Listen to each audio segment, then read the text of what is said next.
한 주일 동안 평안하셨습니까? 뿌리 깊은 나무는 흔들리지 않는다. 오늘 14번째 시간 성화란 무엇인가 하는 주제를 함께 연구를 하겠습니다. 지난 시간에는 우리가 믿음으로 말미암는 의에 대한 중요한 말씀을 함께 나누었고요. 그 연장선에서 오늘 성화란 무엇인가 하는 또 중요한 문제를 함께 연구를 하겠습니다.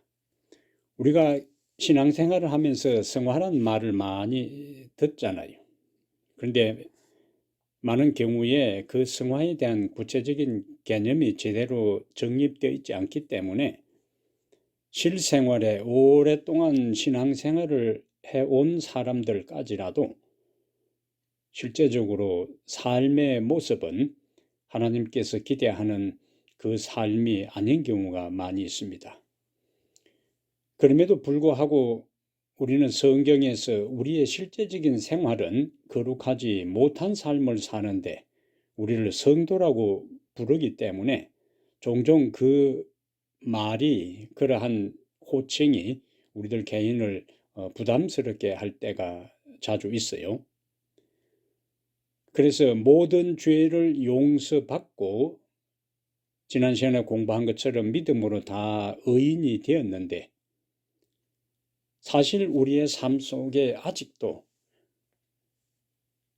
신학적으로 이해한 의인이라는 것하고 우리의 삶이 뒷받침되지 않는 것 때문에 갈등을 많이 겪기도 해요.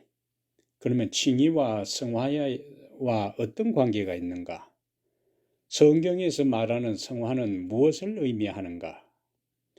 궁극적으로 믿음으로 우리를 의롭게 하신 하나님께서 우리에게 걸고 있는 기대와 이상은 무엇인가 하는 이러한 점을 오늘 함께 살펴보면 좋겠습니다. 첫 번째, 예수 그리스도를 믿는 자들에게 주신 하나님의 축복은 무엇인가? 고린도전서 6장 11절에 주 예수 그리스도의 이름과 우리 하나님의 성령 안에서 씻음과 거룩함과 의롭다 하심을 받았느니라 이미 완료형으로 표현하고 있지요. 예수 그리스도를 믿는 자들에게 주신 하나님의 축복을 바울은 고린도전서 6장 11절에서 세 가지를 강조합니다. 성령 안에서 씻음과 두 번째는 거룩함과 세 번째는 의롭다 하심을 받았느니라. 사실 우리 스스로 의인 될 수 없는 자신의 한계와 무기력과 무능력한 그 죄인임을 깨닫고 십자가 앞에 나와 그리스도의 의를 우리가 구할 때 하나님께서는 우리가 순종함으로, 우리가 의를 행함으로, 우리가 선을 행함으로 얻을 수 없는 그리스도의 의를 우리에게 입혀 주십니다. 그래서 주 예수 그리스도의 이름과 우리 하나님의 성령 안에서 우리가 어떤 것을 행한 것이 아니고 그리스도의 이름과 하나님의 성령 안에서 씻음과 거룩함과 의롭다 하심의 축복을 우리가 누리게 된 것이지요. 자, 그런 축복을 경험한 사람들은 두 번째, 다음 성경절이 강조하는 것은 무엇인가? 갈라디아 5장 16절에 내가 이르노니 너희는 성령을 따라 행하라. 여기 이제 행하라 나오죠. 그리하면 육체의 욕심을 이루지 아니하리라. 성령을 따라 행하라고 명령한 이 하나님의 말씀은 성령 안에서 이미 씻음과 거룩함과 의롭다 하심을 경험한 사람들에게 하나님께서 하신 말씀이 됩니다. 믿음으로 의롭게 된 자들은 이제 그리스도 안에서 성령을 따라 순종과 성화의 새 생활을 살게 된다는 말씀입니다. 실제적으로 믿음으로 말미암는 칭의와 믿음으로 말미암는 성화가 없다면 그 칭의는 거짓된 칭의며 거릇된 복음이라는 말씀이지요. 칭의의 경험을 한 사람이, 믿음으로 말미암는 의를 경험한 사람이 그의 일상의 삶 속에 성화의 단계로 나가지 않는다면 그 사람은 참된 칭의를 경험한 사람이 아닌 것입니다. 그래서 성령을 따라 행하라라는 그 순종에 대한, 행동에 대한, 삶에 대한 것을 강조하잖아요. 세 번째, 칭의와 성화는 상호 어떤 관계가 있는가? 골로새 2장 6절에 여기 이제 두 가지 관점을 봅시다. 칭의와 성화는 어떤 관계인가 하는 것에 대해서 골로새 2장 6절에서 그러므로 너희가 그리스도 예수를 주로 받았으니 그 안에서 행하되, 그리스도 예수를 주로 받았다 하는 것은, 우리가 예수 그리스도를 믿는다 하는 것은 예수님을 개인의 구주로, 그리고 예수님을 주님으로 고백하는 거잖아요. 거기에서 칭의가 일어나는 겁니다. 너희가 그리스도 예수를 주로 받았으니 하는 이 단계는 예수님을 주님으로 고백하고 받아들일 때에 일어나는 칭의의 과정이고, 그 경험을 한 사람은 이제 다시 예수님 안에서 행하되, 다시 여기서 행하는 것이 나오잖아요. 성화입니다. 성화. 그래서 정리하면은 칭의와 성화는 신학적으로, 이론적으로는 구별되지만은 분리할 수 없는 관계라는 거죠. 예를 들면 칭의는 임신이라면 막 임신된 새 생명은 그 상태로 있어서는 안 되죠. 계속 자라나 태아가 되어야 되고 갓난아이로 태어나야 되는 거예요. 갓난아이 상태에서도 또 머물고 있어서는 안 되고 정체된 상태로 있어서는 안 되고 계속 성장해야 되는 것처럼 칭의와 성화가 이런 관계라는 거예요. 그래서 칭의는 출생이고 성화는 성장이다. 칭의는 건물의 기초이고 성화는 기초 위에 세운 건물이고 분리될 수 없는 하나 일체라는 이야기죠. 의롭게 된 사람의 생활이 거룩한 생활로 이어지지 않는다면, 또 나타나지 않는다면 그 사람에게 있어서 칭의는 무의미하고 그 사람은 진정한 칭의를 경험하지 않았다는 결론에 이르게 되는 겁니다. 바울은 칭의를 율법의 행위 없이 되는 것으로 로마서 4장 6절에서 말씀하고 있지만은 바로 그 로마서에서 이제 그 칭의를 믿음으로 경험한 사람들이 어떻게 해야 되는가? 자신의 몸을, 자신의 삶을 하나님이 기뻐하시는 거룩한 산 제사, 제물로 드리라고 강조하는 겁니다. 그래서 로마서 전체의 구조를 보면은 로마서 1장부터 11장까지는 바울이 주로 칭의에 대한 문제를 취급하고 12장부터 16절에는 성화, 생활, 거룩한 삶에 대한 문제를 다루고 있는 것을 우리가 볼 수가 있습니다. 그러므로 칭의와 성화는 이론적으로는 칭의는 이것이다, 성화는 이것이다, 이해를 위한 측면에서는 분리해서 이해하지만은 일상의 삶에 있어서는 이것은 칭의고 이것은 성화라고 분리할 수 없다는 결론에 이르게 되지요. 자, 그러면 4번의 성경적 의미의 성화, 거룩은 무엇을 말하는가? 바울은 고린도전서 1장 2절에서 그리스도 예수 안에서 계속 앞에 예수님과 관계되고 성령과 관계해서 의로워지고 행동을 강조하는 것처럼 그리스도 예수 안에서 거룩하여지고 성도라 부르심을 받은 자들에게, 여기서 거룩하여지고, 이것이 성화의 개념으로 우리가 이해할 수가 있습니다. 그래서 성화라는 용어는 헬라어 하기오스와 히브리어 카도시에서 번역된 말인데 거룩한 용도를 위해 구별하다, 죄를 떠나 하나님께 속하게 되다라는 의미가 됩니다. 그러므로 거룩하게 된 자들은, 예수님 안에서 거룩하게 된 자들은 하나님께 속한 사람이 되는 거예요. 그러한 사람을 가리켜서 성도라 그렇게 부르는 겁니다. 5번에는 성화에는 어떤 두 가지 다른 측면이 있는가? 데살로니가 전서 5장 23절에 평강의 하나님이 친히 너희를 온전히 거룩하게 하시고, 하나님께서 우리를 거룩하게 내가 거룩하게 되는 것이 아니고 하나님께서 우리를 거룩하게 하셨어요. 그 다음에 또 이제 다른 측면이요. 두 가지 측면에서 하나님이 우리를 거룩하게 하시고, 또 너희의 온 영과 혼과 몸이, 온 영과 혼과 몸은 뭐냐? 하나님이 우리를 거룩하게 한 영과 혼과 몸이 우리 주 예수 그리스도께서 강림하실 때에 흠없게 보존되기를 원하노라.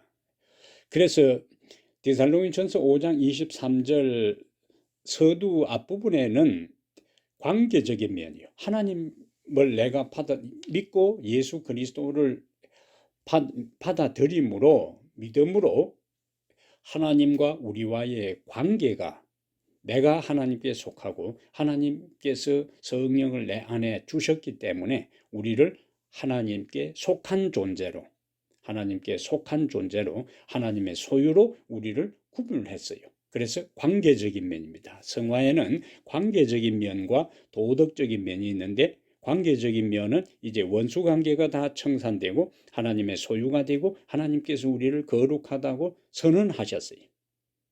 자, 그 상태에 머물러 있어서는 안 되고, 이제는 도덕적인 면, 하나님의 은혜로 그리스도를 믿는 믿음 안에서 성장해 가야 된다는 거예요. 그래서 거룩하게 하다 하는 것은 한 번 거룩하게 해서 끝나는 것이 아니라 계속 우리를 거룩하게 하는 거예요. 그래서 진행 중입니다. 진행적 성화라, 이렇게 용어를 정의할 수 있겠습니다. 성화의 두 가지 측면은 관계적인 면과 도덕적인 면이고, 관계적인 면은 하나님께서 주도적으로 우리를 구별해서 당신에게 속한 거룩한 존재로 삼았고, 하나님께 속한 거룩한 존재들은 이제는 실제적으로 도덕적인 면에서, 우리의 품성과 인격적인 면에서 하나님 안에서 계속적으로 거룩에서 거룩으로 성장해 가야 된다는 것을 진행적 성화라, 이렇게 정리합니다. 자, 여섯 번째, 고린도후서 6장 14절부터 16절에 거룩의 의미를 신자와 불신자에 해당되는 말을 대조해서 바울이 논증하고 있어요. 신자와 불신자, 신자에게 있어서는 의, 불신자에게는 불법, 신자에게는 빛이, 불신자에게는 어둠, 신자에게는 그리스도에게 속하고 불신자는 벨리알을 추종하고, 신자는 하나님의 성전이고 불신자는 우상을 섬기고.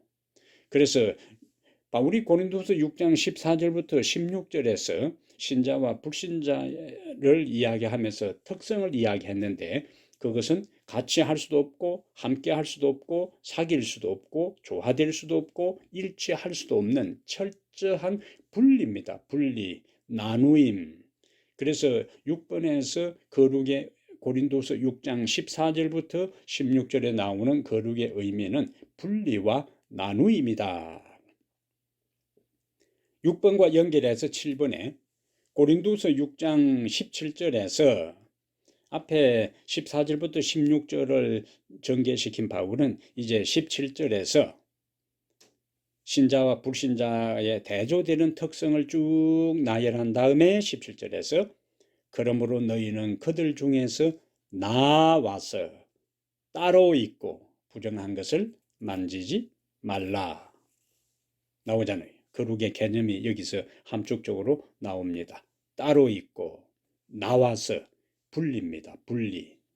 불법과 분리, 어둠과 분리, 벨리알과 분리, 우상과 분리되는 거예요. 사귀지 않고 함께하지 않고 그 다음에 일치하지 않고 분리되는 그러한 모습을 강조하는 겁니다. 자, 8번에 많은 신자들이 그러하듯이 우리도 이미 성령으로 거룩해진 자기 자신에 대한 확신이 부족해서, 하나님은 그리스도 안에서 성령으로 우리를 거룩하게 했고 당신의 소유로 삼았어요. 그런데도 우리들 스스로에 대해서 여전히 하나님께서 우리를 거룩하게 하셨다는 사실보다 내 자신의 아직도 허물과 죄와 가정한 것과 결점들에 대한 것들을 생각하면서 확신을 상실할 때가 많이 있는 겁니다. 실제로는 깨끗하거나 온전하지 못함에도 불구하고 구별되었기 때문에 거룩할 수 있는가? 여기 구별, 그래서 위에 6번과 7번의 거룩의 의미를 분리와 나눔이라 한 거예요. 레위 21장 8절에 제사장들에 대한 이야기를 하면서 모세는 이렇게 하나님 말씀을 전합니다. 너는 그를 거룩히 여기라. 그는 네 하나님의 음식을 드립니다. 제사장이죠. 너는 그를 거룩히 여기라. 너희를 거룩하게 하는 나 여호와는 거룩함이니라. 두 번이나 제사장들을 거룩히 여기라고 이야기하잖아요. 왜 거룩히 여기는가? 네 하나님의 음식을 드림이라. 그 다음에 너는 그를 거룩히 여기라. 너희를 거룩하게 하는 나 여호와는 거룩함이니라. 그래서 밑에 설명대로 제사장은 실제로 완전하고 완벽한 존재라서가 아니라 흠이 없어서 거룩한 자가 아니라 하나님, 거룩하신 하나님이 하나님께 음식을 드리도록 구별된 사역, 사명을 주셨기 때문에 제사장을 거룩하게 여기라. 제사장에게도 실제적으로는 거룩하지 못한 부분들이 있지만은 왜 제사장을 거룩하다고 여겨야 하는가? 거룩하신 하나님이 그 제사장을 당신께 음식을 드리는, 제물을 드리는 자로 사명을 구별하여 그에게 임무를 맡겼기 때문에 거룩하다. 이렇게 인정을 하는 겁니다. 자, 9번에서요. 레위기에 나오는 법에 따르면 여호와께 바친 물건이나 사람을 어떻게 불렀는가? 레위기 27장 28절 하단에 바친 것은 다 여호와께 지극히 거룩함이며 8번에는 제사장이 하나님께 바쳐진 존재이기 때문에 거룩히 여기라고 이야기했고 또 레위기 27장 28절 하단에는 바친 것은 다 여호와께 지극히 거룩함이며 여호와께 바친 것은 다 거룩하다는 거예요. 그래서 성경에서 거룩하게 되는 것은 사람에게만 이 거룩이라는 용어가 사용된 것이 아니라 우리가 출애굽기 3장 5절에서 보는 것처럼 모세가 미디안 광야에서 시내산 가까이 갔을 때 하나님께서 네가 선 곳은 거룩한 땅, 거룩한 곳이라고 이야기했죠. 따져보면 그것은 양들이 지나다니고 가축들이 지나다니면서 배설물로 절비한 그러한 냄새나고 더러운 곳이라 할지라도 하나님이 그곳에 계시기 때문에 하나님이 임재한 그것으로 인해 거룩한 땅이 된 거예요. 안식일도 일월 화수목금토 7일 중에서 다른 6일과 똑같은 요일이고 똑같은 24시간이지만은 하나님께서 구별했기 때문에 거룩한 날이 되는 것이고 성소도 그 성소를 건축한 지은 모든 자료를 가지고 다른 일반 우상을 위해서도 우상의 전당을 위해서도 만들 수 있고 개인이 거할 수 있는 집을 지을 수도 있는데 자료 자체는 차이가 없지만은 무슨 목적을 위하여 누구를 위하여 구별해 놓았는가에 따라서 성소, 거룩한 처소가 되는 거예요. 정리하면은 하나님 거룩이라는 것은 구별된 것이고 구별된 데는 장소도 있고 시간도 있고 물질, 우리가 하나님께 헌물을 드렸을 때 성물이라 하잖아요. 하나님께 바쳐진 시간, 하나님께 바쳐진 사람, 하나님께 바쳐진 장소, 하나님께 바쳐진 시간 자체가 하나님과 관계될 때 다 그것은 무엇이라고요? 거룩이다. 그래서 우리가 하나님께 우리 삶을 드렸을 때 우리를 성도라 부른다 하는 것이 10번에요. 성경에서는 하나님의 사랑을 입고 부르심을 받은 자들을 무엇이라 부르는가? 로마서 1장 7절에 로마에서 하나님의 사랑하심을 받고 성도로 부르심을 받은 모든 자에게 우리가 로마서에도 많은 1장 2장에서도 많은 문제점들이 있습니다. 그런데 하나님의 사랑하심을 받은 자들을 뭐라고 부르는가? 성도라 그리 불렀어요. 왜 그런가? 사람이 그리스도의 은혜를 통하여 구원을 받아들이게 되면 그 사람은 하나님께 성별, 구별된다는 거예요.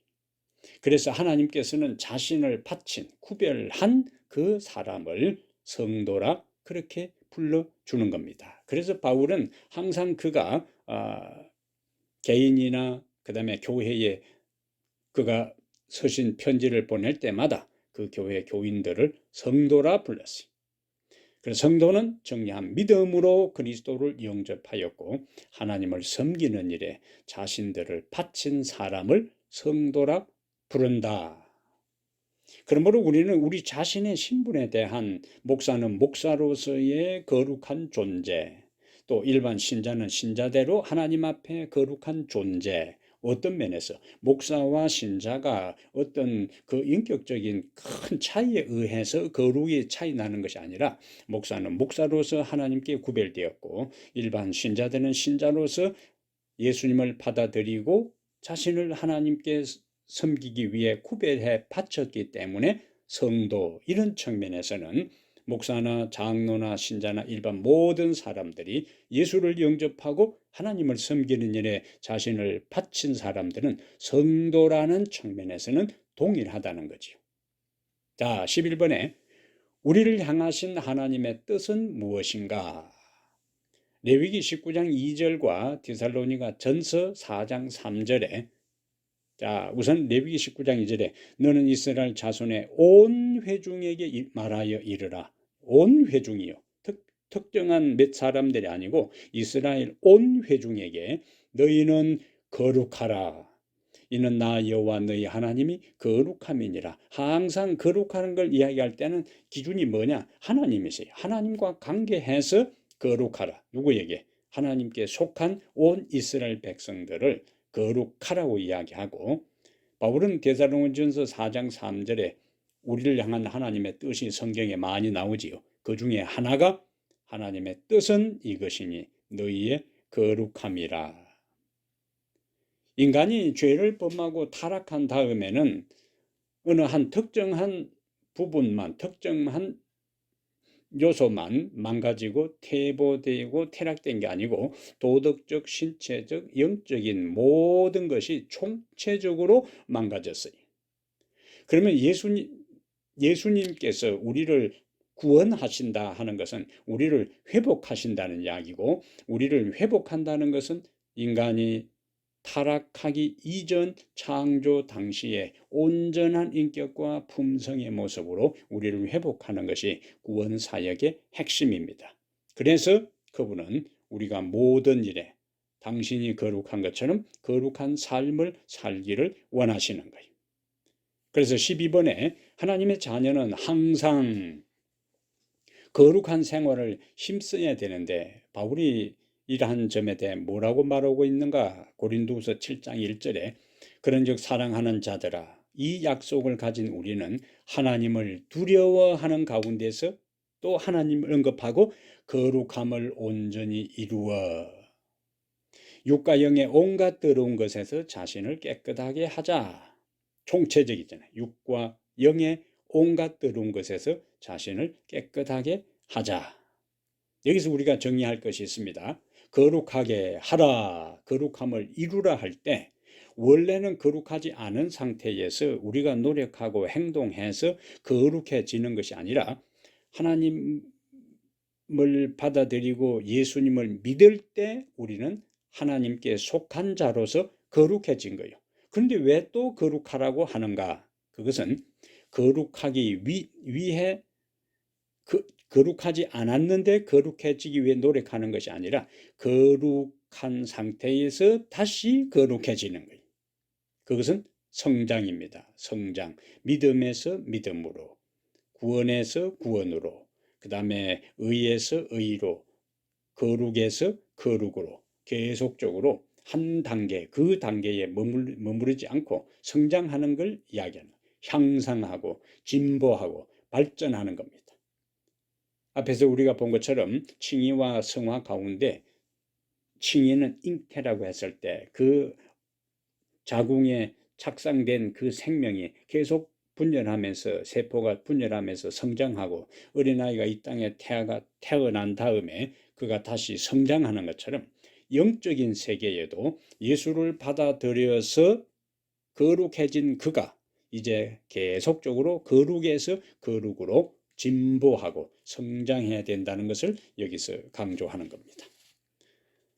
자, 13번에 만일 당신이 거룩한 생활을 힘쓰고 있지 않다면, 그리고 우리가 거룩한 생활을 힘쓰는 것은 내가 지금은 거룩하지 않은데 열심히 힘써서 거룩해지는 것이 아니고 이미 하나님이 우리를 거룩한 존재로 불렀으니까 그 하나님의 기대에 하나님의 그 원하시는 하나님의 거룩에 더 가까이 성장하기 위해서 거룩한 생활을 힘쓰는 거예요.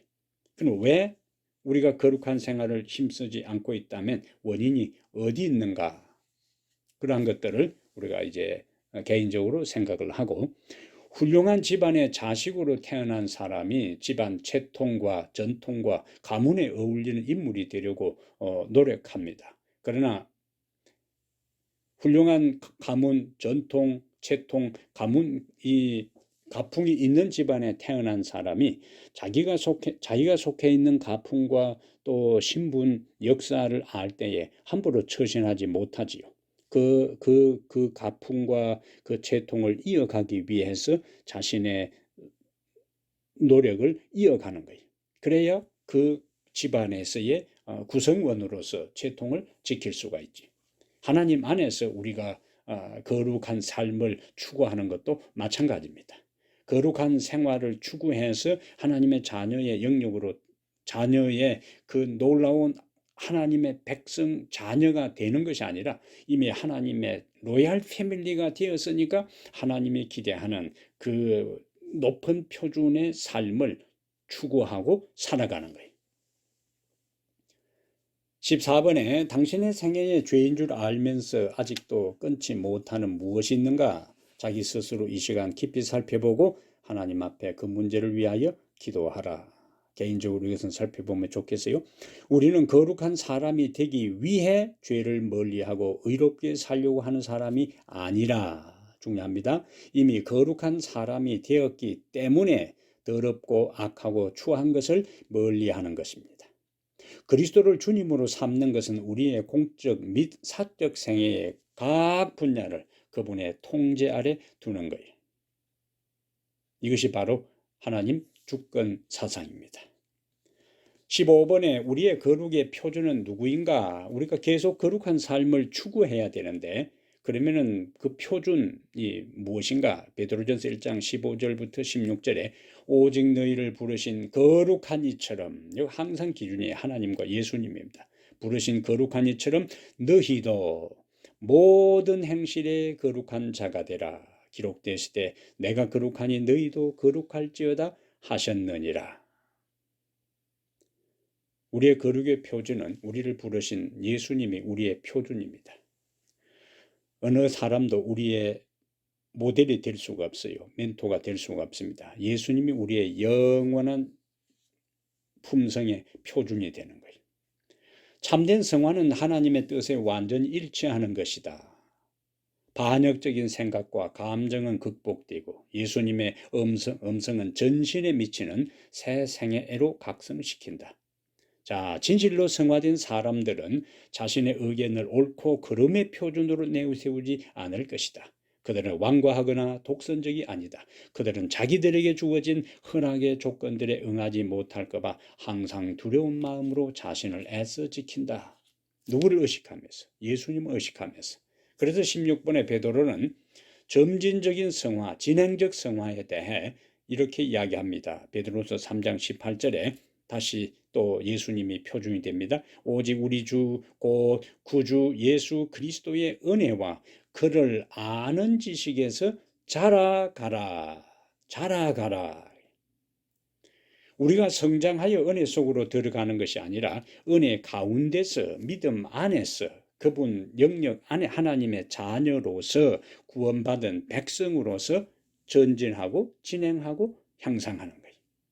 점진적인 성화는 하나님의 주시는 은혜의 능력을 통하여 계속적으로 진보해 나가는 경험입니다. 계속적이. 17번에 바울은 신앙의 성숙에 대해, 이거 성숙이요, 성장, 발전, 진보입니다. 진보, 성숙에 대해 뭐라고 권면하는가? 에베소 4장 15절에 오직 사랑 안에서 참된 것을 하여 범사에, 그랬잖아요. 모든 내 삶의 영역에서. 아까 베드로전서 1장 15절 16절엔 모든 행실에 거룩한 자가 되라 그랬고, 바울은 에베소 4장 15절에 범사에 그에게까지 자랄지니 그가 누구냐? 그는 머리니 곧 그리스도라. 한순간이 아니란 이야기. 그래서 성화된 생애 9페이지에 참된 성화는 생명이 유지되는 한 계속되는 매일매일의 과업이다. 매일의 유혹과 더불어 싸우며 자신의 죄된 성향을 극복하고 또 마음과 생활의 성결을 구하는 자들은 의에 대해 줄이고 목말라 하고 있다. 죄는 그들에게 몹시 죄된 것으로 보인다. 여기 중요한 포인트는 참된 성화란 생명이 유지되는 한 계속되는 매일매일의 과업이다. 우리가 자주 이야기합니다. 평생의 과업이라고. 자, 그런데 우리가 이러한 거룩을 추구해 갈 때 문제가 있습니다. 자, 18번에 예수를 영접한 사람을 향하여 사단은 어떻게 하는가? 베드로전서 5장 8절에 근신하라 깨어라 너희 대적 마귀가 우는 사자같이 두루 다니며 삼킬 자를 찾나니. 사단이 삼킬 자를 찾는 대상은, 우는 사자같이 두루 다니며 삼킬 자를 찾는 대상은 하나님을 믿지 않는 사람을 그렇게 하지 않습니다. 이미 그들은 자기 먹이고 자기 수하에 있기 때문에 삼키려고 찾아다닐 필요도 없어요. 자기 영역 안에 있기 때문에. 사단의 공격 대상은 하나님의 영역 안에서 하나님의 자녀로서 거룩을 추구하는 사람들이 사단의 공격 대상이에요. 그러면은 19절에 사단을 향한 그리스도인의 태도는 어떠해야 되는가? 사단은 우리를 타켓으로 삼아 거룩에서 이탈되어 더러움에 빠지도록 진흙탕에 빠지게 할 때 그럼 우리는 어떻게 해야 되는가? 야고보 4장 7절과 베드로전서 5장 9절에 그런 정도인은 하나님께 복종할지어다. 이게 먼저요. 하나님께 복종하는 거예요. 마귀를 대적하라. 그리하면 너희를 피하리라. 너희는 믿음을 굳건하게 하여 그를 대적하라. 자, 야고보는 하나님께 복종하고 마귀를 대적하라 그랬고, 베드로는 믿음을 굳게 하여 그를 대적하라 그랬어요. 그래서 믿음을 굳게 해서 하나님께 복종할 때 그것이 마귀를 대적할 수 있는 능력을 얻게 되고 우리는 승리할 수가 있습니다. 마귀를 대적하는 게 우선이 아니고 믿음을 가지고 하나님께 순종의 길을 걸어갈 때 마귀의 도전에 대해서 우리는 대항할 수 있고 마귀는 우리를 떠나게 되는 겁니다. 신약은 자주 그리스도인이 악의 세력들과 전쟁 상태에 있는 것으로 묘사하고 있다. 선악의 대쟁투입니다. 그래서 바울은 디모데전서 6장 12절에 믿음의 선한 싸움을 싸우라. 어떤 싸움인가? 그리스도인은 옛 습관의 방식을 따르려는 유혹과 옛 사람으로 돌아가려는 거예요. 옛 사람. 새로운 피조물이 되기 전에 옛 사람으로 돌아가려고 하는 유혹과 우는 이것 때문에 사단이 자꾸만 우리를 옛 습관, 옛 생활, 옛 가치관, 옛 삶으로 돌아가도록 우리를 유혹하는 그 마귀와 싸워야 되는 거예요. 이러한 싸움들이 다시 바울은 20번에 그리스도인의 내면에 전개되는 영적 싸움을 성경은 어떻게 묘사되고 있는가? 우리의 삶의 총체적인 영역에서 그리고 우리의 내면에서 치열한 갈등과 싸움이 벌어지는데 갈라디아 5장 16절 17절에 내가 이르노니 너희는 성령을 따라 행하라. 위에는 하나님께 복종하라 그랬는데 여기는 성령을 따라 행하라. 그리하면 육체의 욕심을 이루지 아니하리라. 육체의 소욕은 성령을 거스르고 성령은 육체를 거스르나니 이 둘이 서로 대적함으로 너희가 원하는 것을 하지 못하게 하려 함이니라. 영적 싸움이지. 자, 밑에 설명을 자세히 좀 보면 좋겠어요. 자, 이러한 영적 싸움과 갈등이 있는데 자, 우리가 침례를 받아요. 침례를 받고 신앙생활을 합니다. 또 목회를 합니다. 하나님께서 우리를 새로운 피조물로 인정했어요. 새 사람입니다. 옛 사람에서 새 사람이고 육에 속한 사람이 아니라 영에 속한 사람이지만은 따져보면은 동일한 옛 사람의 흔적이 남아 있어요.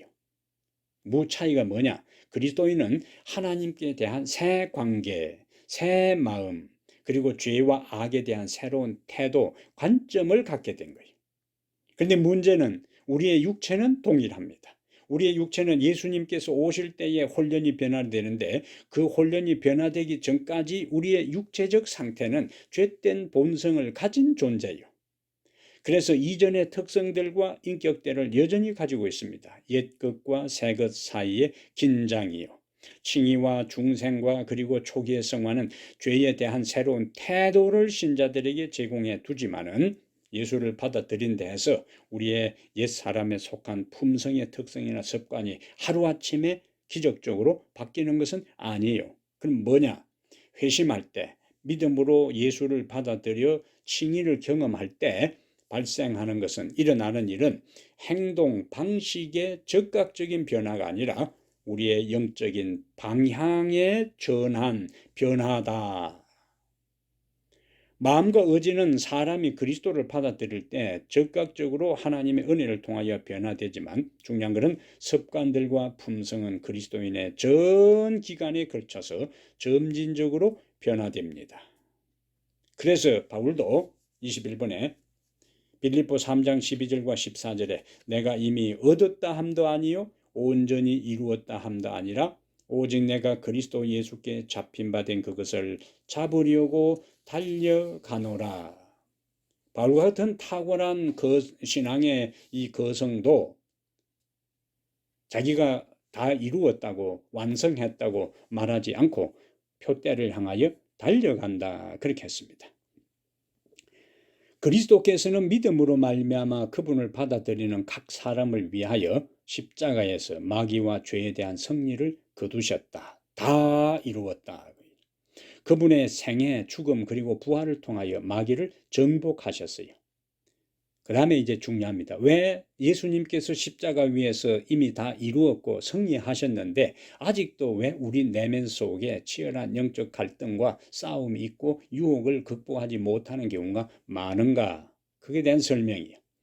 마귀는 비록 패배했지만은 아직도 마귀는 십자가에서 패배했어요. 그래서 다 이루었다 하는 순간에 사단의 왕국에 조종이 울렸다고 시대소망에서 말씀한 걸 우리가 읽잖아요. 마귀는 비록 패배했지만은 아직도 자신의 패배를 시인하지 않고 있습니다. 아직도 그는 큰 능력을 휘두르고 있어요. 그래서 전쟁학에서 전쟁은 끝났지만은 전투는 아직도 진행 중입니다. 궁극적 승리는 의심의 여지가 없지만 마지막 때까지 소탕 작전은 계속돼야 되는 거예요. 인천 6.25 때의 인천 상륙작전을 통해서 6.25 전체의 성기는 연합군이 잡았습니다. 그리고는 수도 서울로 진격했어요. 수도 서울 중앙청에 태극기를 꼽았다 할지라도 서울 전역에서 시가전은 치열한 전투는 진행 중이었어요. 성기는 잡았지만은 마지막 시가적 전투는 진행되었다는 것. 유탄에 맞아 죽을 수가 있어요. 예수님께서 십자가에서 승리한 것은 전쟁에서 승리했지만은 아직도 소규모 산발적으로 지역적으로 전투가 진행되는 것이 우리 마음속에 전개되는 그 갈등이고 영적 싸움입니다. 사단은 이미 십자가를 통해 패배했지만은 예수님의 재림과 천년기 동안의 모든 과정을 통해 최후의 멸망을 당하기 전까지 마지막 그가 최후의 항전을 하는 것이 십자가부터 그가 죽을 때까지 진행되는데 그 대상이 다 우리를 향해서 공격하고 있기 때문에 우리에게 그와 같은 영적 갈등과 고민이 있는 것입니다. 자, 그렇다면 22번에 예수를 영접하고 난 후에도 이와 같은 싸움이 계속된다면 신자와 비신자하고 무슨 차이가 있는가? 로마서 6장 14절에 죄가 너희를 주장하지 못하리니 이는 너희가 법 아래에 있지 아니하고 은혜 아래에 있음이라. 우리가 가끔 실수하고 넘어지고 범죄한다 할지라도 사단이 우리에게 완전히 왕노릇할 수는 없어요. 이미 우리의 왕은 누구인가? 지금 예수를 믿기 전에는 사단을 우리의 왕으로 섬기고 그분의 사단의 그 유혹과 가르침에 따라 굴복하다가 예수를 받아들인다는 것은 더 이상 사단의 종노릇하고 사단을 왕으로 섬기는 대신에 예수님을 왕으로 섬기고 그분의 가르침을 따르겠다는 것이 예수를 믿는다 하는 이야기거든요. 그러니까 이미 예수를 왕으로 고백하고 살아가는 하나님의 자녀들에게 있어서는 죄가 완전히 왕노릇할 수는 없어요. 한때 우리를 실수하게 하고 넘어지게 하고 또 범죄하게 할 수 있지만은 완전히 그가 우리를 주장할 수는 없습니다. 그래서 밑에 살아남은 죄와 왕노릇한 죄, 우리 아직 죄가 살아남았어요. 그러나 그가 왕노릇하지는 못하고 죄와 싸우고 있는 중생한 사람과 죄와 싸우지 않고 오히려 죄를 즐기는 중생하지 않는 사람은 큰 차이가 있습니다. 원수가 수도를 점령하는 것과 그의 패배한 군대들이 왕국의 수비대들을 계속적으로 공격하는 것은 다른 문제라 하는 이야기. 이것에 대한 것들을 우리가 잘 음미하고 정리할 중요한 요소가 됩니다. 23번에 참된 성화는 무엇을 의미하는가? 자, 그러면 우리가 계속 성장하고 발전하고 예수님을 닮아간다 할 때 구체적으로 무엇이 진짜 그 사람은 참 성화된 사람이야 할 때 그것을 뭘 의미하는가? 핵심적인 요소가 뭐냐? 그 인생에 변화되었다 할 때에 그 변화된 것의 근본, 본질이 뭐냐? 마태복음 22장 36절부터 40절에 예수님께서 율법과 선지자의 강령을 두 가지로 이야기하지요. 네 마음을 다하고 목숨을 다하고 뜻을 다하여 주 너의 하나님을 사랑하라. 그 다음에 네 이웃을 네 자신과 같이 사랑하라. 자, 성화의 핵심은 마음의 변화요. 그 마음이 변화되었다는 것이 구체적으로 어떻게 나타나는가? 내가 예수를 믿음으로 내 마음의 변화를 경험했다. 그 변화는 행동으로, 삶으로 나타나잖아요. 행동과 삶으로 나타나는 가장 중요한 변화는 우리 자신과 이웃과 하나님에 대한 우리의 태도를 포함한 생활의 변화가 나타나는데, 우리가 점진적으로 예수를 닮아간다. 우리의 일상에서 성화를 매일매일 경험한다 할 때 그것은 이기심과 자기 사랑이 하나님과 타인에 대한 사랑으로 바뀌어 가는 것이 그 사람의 우리가 예수님 안에서 성화를 경험하는 것에 가장 중요한 외적인 모습이 되는 겁니다. 사랑이요. 그 사람이 성화되었다, 변화되었다 하는 핵심이 뭐냐?